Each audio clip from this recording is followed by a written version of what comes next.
Cold War is remembered as a conflict without combat, a standoff between two superpowers who never fired directly at each other, a tense but ultimately manageable period of diplomacy and restraint. That version is not entirely false, but it is incomplete. What is rarely discussed is how close the world came to annihilation, not through deliberate strategy or malicious intent, but through systems designed to function without waiting for human beings to decide. Between 1947 and 1991, the United States and the Soviet Union constructed vast networks of early warning sensors, automated launch protocols, and pre-delegated authority structures that reduced the time between detection and retaliation to minutes. In many cases, the decision to initiate nuclear war was not held by a president or a general, but by a computer algorithm, a radar technician, or a submarine captain operating under sealed orders in the Arctic Ocean. The Cold War was not managed by wisdom. It was survived by accident. On the night of November 9, 1979, computers at the North American Aerospace Defense Command, known as NORAD, detected an incoming Soviet missile strike. Over 2,000 warheads were reported inbound. The alert level escalated immediately. Strategic Air Command launched nuclear-armed bombers. Missile silos across the Great Plains went to full readiness. The National Emergency Airborne Command Post, a modified Boeing 747 designed to serve as a flying war room, was prepared for takeoff. For 6 minutes, the United States operated under the assumption that a nuclear war had begun. Then, a technician discovered the source of the error. A training tape simulating a Soviet first strike had been mistakenly loaded into the live warning system. The war was not real. The response was, no one had questioned the data. The system had been trusted. 3 days later, it happened again. The same computers, the same phantom launch detection, the same mobilization of forces. This time the error was traced to a faulty integrated circuit, a microchip worth less than $5. The malfunction had generated random signals that the system interpreted as missile launches. Both incidents were classified. Neither was disclosed to the public for years. The official response was to improve the hardware. The deeper issue, that the decision to prepare for nuclear war could be triggered by a defective component or a mislabeled tape, was not addressed. The system remained in place. It remains in place today. The logic of automation was born from a problem of time. In the early 1950s, military analysts calculated that a Soviet bomber attack on the United States would provide roughly 3 hours of warning.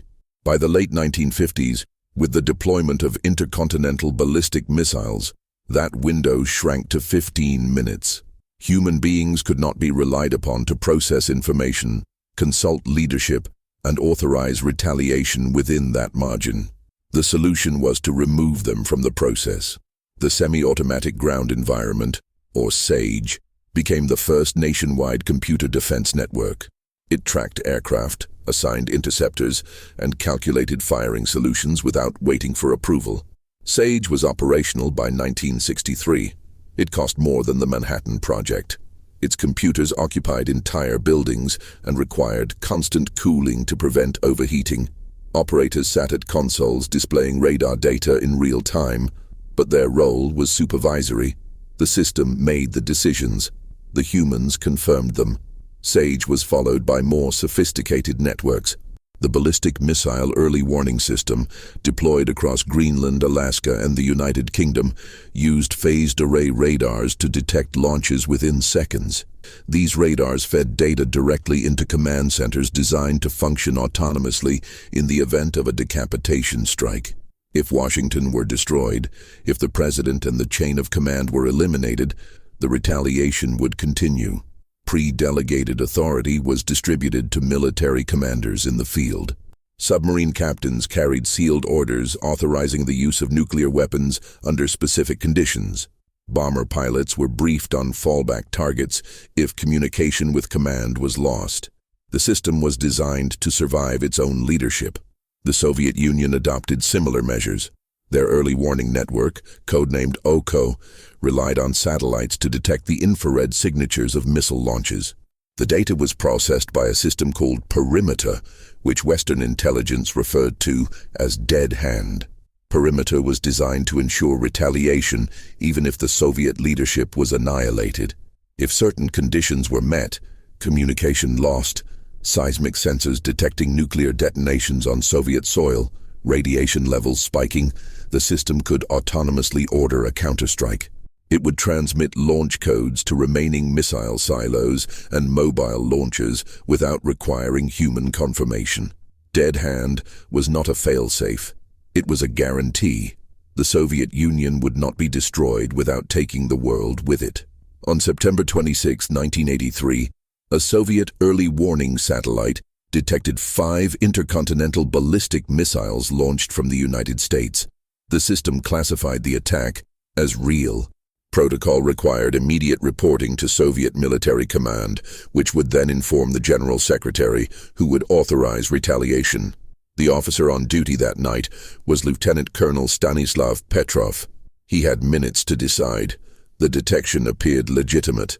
The satellite was functioning normally. The trajectory data matched an American first strike, but Petrov noticed inconsistencies.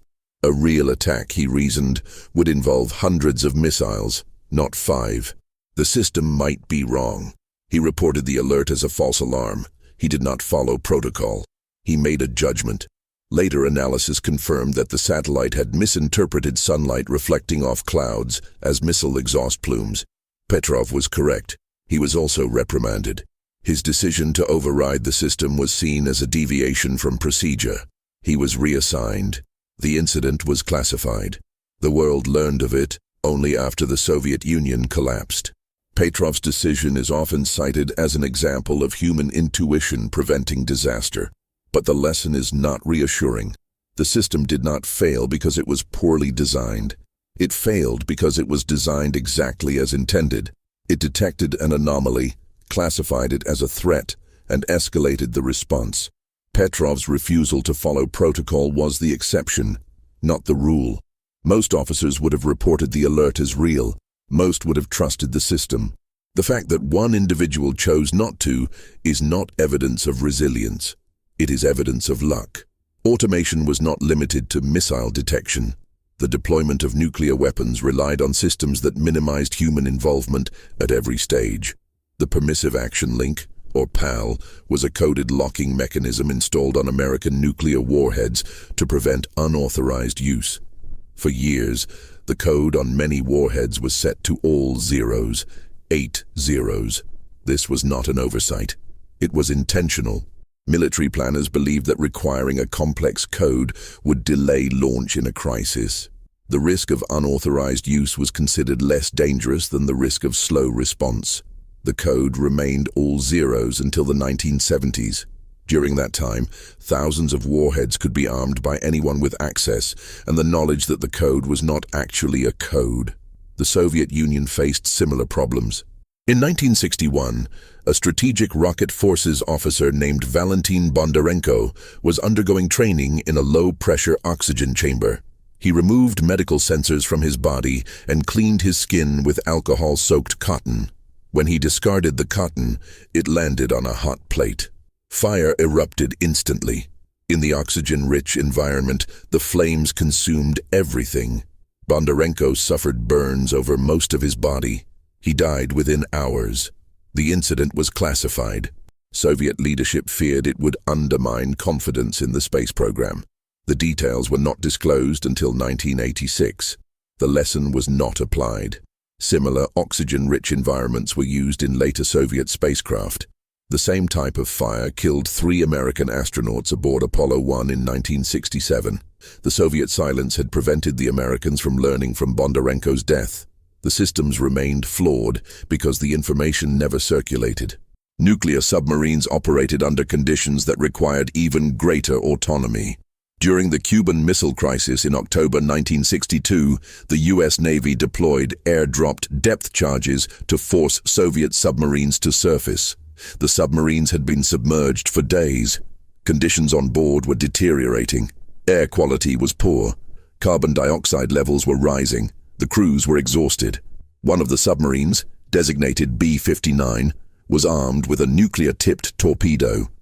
The captain, Valentin Savitsky, believed the war had already begun. He ordered the torpedo prepared for launch. Soviet protocol required agreement from 3 officers to authorize the use of nuclear weapons. The captain and the political officer agreed. The 3rd officer, Vasily Arkhipov, refused. He argued that they should surface and await orders. Savitsky relented. The submarine surfaced. The war did not start. Arkhipov's refusal is now recognized as one of the most consequential decisions of the Cold War, but at the time, it was seen as insubordination. He was not celebrated. He was quietly reassigned. The reliance on protocol created situations where individual judgment was discouraged. In 1980, a maintenance crew at a Titan II missile silo in Damascus, Arkansas, was performing routine work when a wrench socket slipped from a technician's hand. It fell 24 meters and punctured the missile's fuel tank. Aerozine 50, a hypergolic propellant, began leaking. The silo filled with toxic vapor. An evacuation order was issued, but a small team remained to monitor the situation. Hours later, the pressure inside the missile ruptured the fuel tank completely. The explosion ejected the warhead from the silo. It landed in a ditch several hundred meters away. The warhead did not detonate. It was designed not to. But the explosion killed 1 Air Force technician and injured 21 others. The missile was destroyed. The silo was rendered unusable. The incident was classified as a broken arrow, military terminology for an accident involving nuclear weapons. There have been at least 32 acknowledged broken arrows. The actual number is believed to be higher. Another occurred in January 1961 when a B-52 bomber carrying 2 Mark 39 hydrogen bombs broke apart over North Carolina. Both bombs fell. One deployed its parachute and landed intact. The other did not. It struck the ground at high speed and embedded itself deep in a swampy field. Recovery crews retrieved most of the debris, but part of the secondary stage containing uranium was never found. It remains buried. Declassified documents later revealed that one of the bombs went through 5 of its 6 arming steps during the fall. A single switch prevented detonation. That switch was later found to be unreliable. The bomb was capable of yielding 3.8 megatons, more than 250 times the power of the weapon dropped on Hiroshima. If it had detonated, the fallout would have spread across the East Coast. These incidents were not failures of individual competence. They were consequences of a system designed to prioritize speed and readiness over safety and deliberation. Nuclear weapons were deployed in configurations that assumed accidents were less dangerous than delays. The assumption was that the other side would not wait. Therefore, neither could we. The result was an infrastructure built on the edge of catastrophe, sustained by the belief that control could be maintained through preparation. That belief was tested repeatedly. In 1968, a U.S. B-52 crashed near Thule Air Base in Greenland. It was carrying 4 hydrogen bombs. The impact ruptured the weapons and scattered plutonium across the ice. The cleanup operation, codenamed Project Crested Ice, recovered most of the material, but one of the bombs was never fully accounted for. The official report stated that all 4 weapons were destroyed in the crash. A later BBC investigation suggested that one weapon may have fallen through the ice into the ocean. The U.S. government denied the claim. The records remain partially classified. Greenland's government was not informed of the full details until years after the incident. Accidents were not limited to the United States. In 1968, a Soviet Golf-class submarine sank in the Pacific Ocean, roughly 2,400 kilometers northwest of Hawaii. It carried 3 nuclear-armed ballistic missiles. The submarine, designated K-129, suffered a catastrophic failure and went down with all hands. The Soviet Navy conducted an extensive search, but was unable to locate the wreck. The U.S. Navy, using advanced sonar and acoustic detection, found it. The CIA initiated Project Azorian, a covert operation to raise the submarine from a depth of nearly 5,000 meters. A specially designed ship, the Hughes Glomar Explorer, was built under the cover of a deep-sea mining operation. In 1974, The ship successfully recovered a portion of the submarine, including the remains of 6 Soviet sailors who were buried at sea with military honors. The operation was classified. The Soviets were never told. The remainder of the submarine, including at least 2 nuclear warheads, remains on the ocean floor. The Cold War created an entire category of lost or unrecovered nuclear material. Weapons were lost in plane crashes, submarine sinkings, and accidents during transport. Some were recovered, others were not. The official term is nuclear device lost and never recovered. The U.S. Department of Defense acknowledges at least 6 such cases. Independent researchers suggest the number is higher. The Soviet Union's records are less complete. After the collapse of the USSR, concerns arose about the security of its nuclear stockpile. Thousands of warheads were stored in facilities across former Soviet republics. Guarding them became difficult. In some cases, the guards were not paid for months. There were reports of theft, of warheads being moved without proper documentation, of material disappearing from storage sites. Some of it was recovered, some was not. Automation also governed nuclear strategy at the level of policy. The Single Integrated Operational Plan, or SIOP, was the United States Master Plan for Nuclear War. First implemented in 1961, it catalogued every potential target in the Soviet Union and assigned weapons to eliminate them. The SIOP was updated regularly. By the 1980s, it included more than 40,000 targets. Execution of the SIOP was designed to be rapid and comprehensive. If ordered, the entire plan would be carried out within hours. There was no provision for limited strikes or negotiated pauses. Once initiated, the process was irreversible. The system did not allow for reconsideration. The Soviet Union maintained a similar doctrine. Their war plan, managed by the General Staff, assumed that any nuclear exchange would escalate to total war. Partial strikes were considered tactically nonsensical. If nuclear weapons were used, all of them would be used. This logic created a paradox. Both sides built arsenals designed to deter war by making it unthinkable, but the operational plans assumed that once deterrence failed, restraint would be impossible. The weapons were too fast, the targets too numerous, the timelines too short. Control was an illusion sustained by the hope that the system would never be tested. It was tested. On January 25, 1995, Norwegian and American scientists launched a research rocket from Andøya, Norway, to study the aurora borealis. The rocket's trajectory took it over the Barents Sea. Russian early warning radars detected the launch and classified it as a potential submarine-launched ballistic missile. The trajectory appeared consistent with an attack profile. Russian military command notified President Boris Yeltsin. For the first time in history, the nuclear briefcase, the Cheget, was activated and brought to the president. Yeltsin had minutes to decide whether to authorize a retaliatory strike.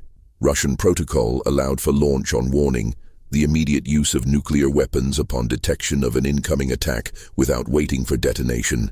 Yeltsin consulted with his military advisors. The rocket continued on its trajectory.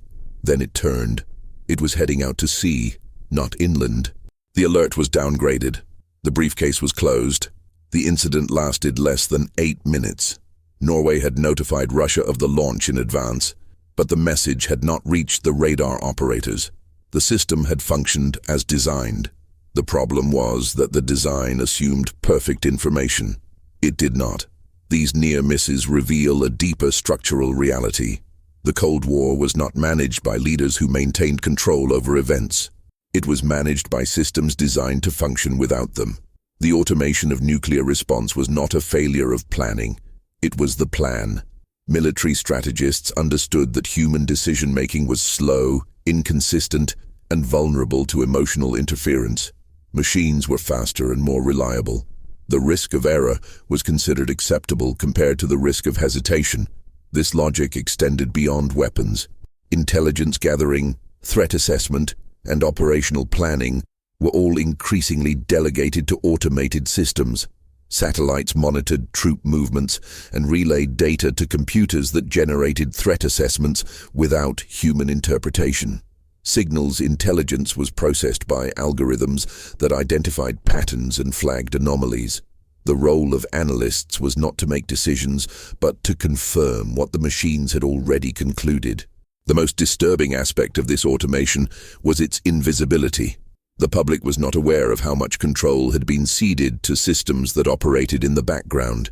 Even many government officials did not fully understand the extent to which protocols had replaced judgment. Decisions that appeared to be made by presidents and generals were often constrained by pre-existing procedures that left little room for deviation. The illusion of control was maintained through language. Leaders spoke of deliberation and careful consideration, but the reality was that the options available to them had been narrowed by systems designed to act faster than reflection allowed. During the Reagan administration, tensions escalated sharply. In 1983, President Reagan announced the Strategic Defense Initiative, a plan to develop space-based weapons capable of intercepting Soviet missiles. The program, widely referred to as Star Wars, was presented as a defensive measure. The Soviet Union interpreted it as preparation for a first strike. If the United States could neutralize Soviet missiles, it could launch an attack without fear of retaliation. The logic of deterrence would collapse. Soviet leadership concluded that the window for action was closing. Military exercises were intensified. Nuclear forces were placed on higher alert. The rhetoric became more aggressive. Both sides began to operate under the assumption that the other was preparing for war. That same year, NATO conducted a military exercise called Able Archer 83. It simulated the transition from conventional war to nuclear war, including the participation of heads of government and the use of new encrypted communication systems. The exercise was designed to test NATO's readiness. The Soviets monitored it closely. Intelligence reports indicated that NATO was behaving in ways consistent with preparation for an actual attack. Communications were encrypted in ways not seen before. Radio silence was maintained at unusual intervals. Nuclear-capable aircraft were moved to forward positions. Soviet leadership believed the exercise might be a cover for a real strike. The KGB placed agents on high alert. Soviet nuclear forces were readied for launch. The exercise concluded without incident. Only years later did Western intelligence learn how close the Soviets had come to preemptive action. The danger was not that one side had intended to start a war. The danger was that both sides had systems in place that could interpret routine exercises as existential threats and respond accordingly. The psychological toll of this sustained readiness was rarely discussed. Officers responsible for nuclear launch codes operated under constant stress. Many reported nightmares, anxiety, difficulty sleeping. Some requested reassignment. Others stayed in their roles for years, maintaining the posture of readiness, while privately hoping they would never receive the order. A number of former missile launch officers have since spoken publicly about the surreal nature of their work. They trained daily to execute a plan that would end civilization. They practiced the procedures until they became automatic. The goal was to eliminate hesitation. If the order came, it had to be followed instantly. There was no time to consider the consequences. The system demanded obedience. This obedience was reinforced through strict compartmentalization. Launch officers did not know the full scope of the war plan. They knew their targets and their procedures, but not the larger strategy. This was intentional. If individuals understood the totality of what they were participating in, they might refuse. Compartmentalization prevented that. Each person performed a small, discrete task. No one carried the weight of the entire system. This diffusion of responsibility is a common feature of bureaucratic structures, but in the context of nuclear war, it had unique implications. The decision to end the world was not made by any single person. It was distributed across a network of individuals, each following orders, each trusting that someone else had considered the larger picture. In reality, no one had. The Cold War also saw the development of tactical nuclear weapons, smaller warheads designed for use on the battlefield rather than against cities. The logic was that these weapons could be used without triggering total war. They were seen as tools of conventional conflict, not instruments of annihilation. NATO deployed thousands of tactical warheads in Europe. The Soviet Union did the same. War plans incorporated their use in scenarios where conventional forces were losing ground. The assumption was that a limited nuclear exchange could remain limited. This assumption was never tested, but simulations suggested otherwise. Every war game that included tactical nuclear weapons escalated to strategic exchange within hours. Once the threshold was crossed, restraint became impossible. The systems were too tightly coupled. A tactical strike would be interpreted as the beginning of a larger attack. Retaliation would follow. The distinction between limited and total war existed only in theory. One of the most troubling aspects of tactical nuclear weapons was their dispersal. They were stored in dozens of locations across Europe, often in facilities with minimal security. During the Cold War, there were multiple incidents of protesters breaching the perimeters of nuclear weapons storage sites. In some cases, they reached the bunkers where the warheads were kept. They spray-painted slogans, took photographs, and left without being stopped. These breaches were embarrassing, but they also revealed a deeper vulnerability. If civilian activists could reach the weapons, so could hostile actors. The security protocols were designed to prevent unauthorized launch, not unauthorized access. The assumption was that physical security was sufficient. It was not. The Soviet Union faced even greater challenges. After the USSR collapsed, thousands of tactical nuclear weapons were scattered across newly independent republics. Ukraine, Kazakhstan, and Belarus inherited portions of the Soviet arsenal. The chain of command was unclear. In some cases, the weapons were guarded by soldiers whose loyalty was to the new governments, not to Moscow. There were fears that warheads could be sold, stolen, or transferred to non-state actors. International efforts to secure and dismantle these weapons took years. Some were returned to Russia, others were dismantled under observation by international inspectors. But the records were incomplete. The exact number of weapons produced during the Soviet era was never fully documented. The possibility that some remain unaccounted for cannot be dismissed. Beyond the weapons themselves, the Cold War generated vast quantities of radioactive material. Plutonium and enriched uranium were produced at industrial scales. Some of it was used in weapons. Much of it was not. It was stored in facilities that were never designed for long-term containment. In the United States, sites like Hanford in Washington State and Savannah River in South Carolina accumulated massive inventories of nuclear waste.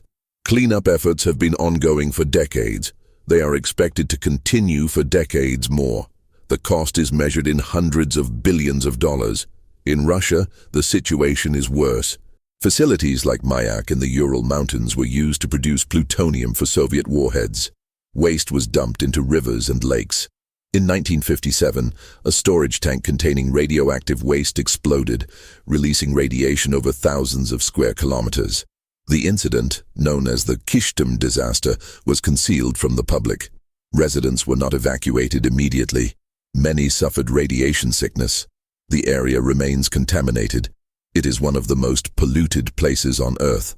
The environmental legacy of the Cold War extends beyond contamination. Both superpowers conducted extensive nuclear testing. The United States detonated over 1,000 nuclear devices between 1945 and 1992, many of them in the atmosphere. The Soviet Union conducted a similar number. France, the United Kingdom, and China added hundreds more.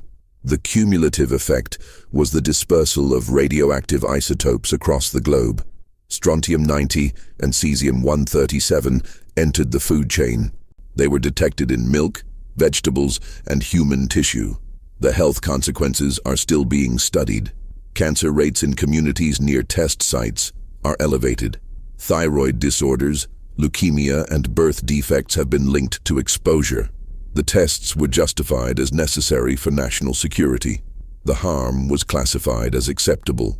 The decision to continue atmospheric testing even after the dangers were understood was not made lightly. Scientists warned of the risks. Public health officials raised concerns.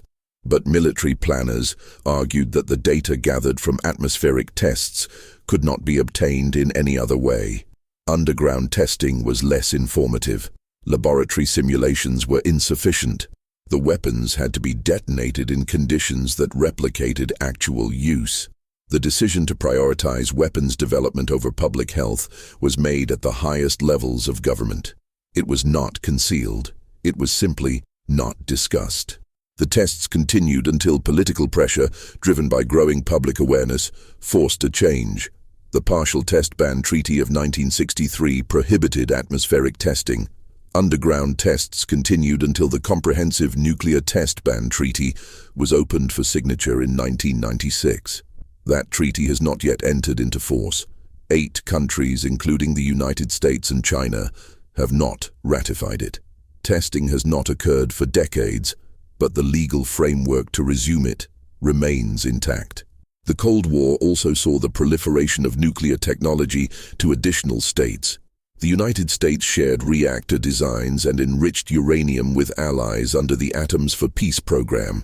The goal was to promote civilian nuclear energy while maintaining control over weapons-grade material. The policy failed. Countries that received assistance used it to develop weapons programs. Israel, India, Pakistan, and South Africa all pursued nuclear weapons with varying degrees of international support or tolerance. The technology, once shared, could not be recalled. The expertise, once taught, could not be forgotten. Proliferation became inevitable. The doctrine of mutually assured destruction, or MAD, was presented as a stabilizing force.